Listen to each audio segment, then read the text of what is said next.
আসসালামু আলাইকুম আরহামতুল্লাহ। হাই ছোট্ট বন্ধুরা, তোমরা সবাই কেমন আছো? আশা করি সবাই আল্লাহ তাআলার রহমতে, অশেষ রহমতে তোমরা সবাই ভালো আছো, তাই না?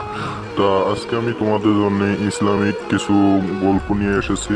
সেই গল্প দেখো, তাহলে অনেক কিছু তোমরা জানতে পারবে ইসলামিক ফাউন্ডেশন থেকে।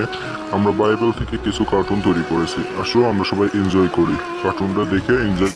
প্রথম পুরুষ আদম এবং নারী হবা বসবাস করত, কিন্তু শয়তান ছল চাতুরির মাধ্যমে সাপ সেজে আদম এবং হবাকে প্রলুব্ধ করল। জীবনের থেকে কি ফল খেতে ঈশ্বর তোমাদের বারণ করেছে? হবা উত্তর দিল, শুধু মাঝখানের গাছটির ফল খেতে বারণ করেছে, যদি খাই তাহলে মারা যাব। তুমি মারা যাবে না, ঈশ্বরের ওই গাছ থেকে ফল খেতে না দেওয়ার পেছনে বিশেষ কারণ আছে। যদি তুমি খাও তবে তার মতন হয়ে যাবে। তিনি যা জানেন তা তুমিও সব জানতে পারবে। সে তার সঙ্গে আদমকে কিছুটা ফল খেতে দিল।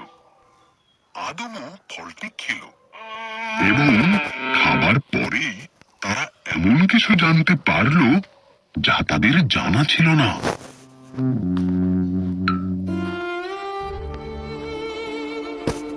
পারল যে তারা উলঙ্গ ছিল।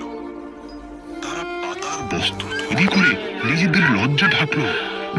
তারা আগে কোনোদিন ভয় বা লজ্জা পায়নি, তাই তারা বুঝলো কিছু একটা ভুল হয়েছে।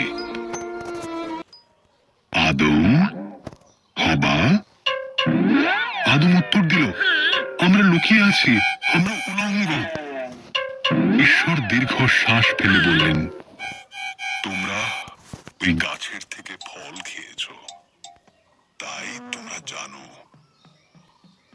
তখন আদম হবাকে দোষ দিল, আর হবা সাপকে দোষ দিল। সাপ, তুমি বুকে ভর দিয়ে চলবে, এক নারীর পুত্র সন্তান তোমাকে পরাজিত করবে। হবা, তুমি কষ্টের সাথে সন্তানের জন্ম দেবে। আদম, তোমাকে খাবার সংগ্রহের জন্য অনেক কষ্ট করতে হবে। আদম এবং হবার জন্য পোশাক তৈরি করে তাদের পরালেন আর বাগান থেকে বের করে দিলেন। ঈশ্বর এক স্বর্গদূতকে জ্বলন্ত তলোয়ার হাতে দিয়ে সেখানে রাখলেন, যাতে তারা আর ফিরে আসতে না পারে।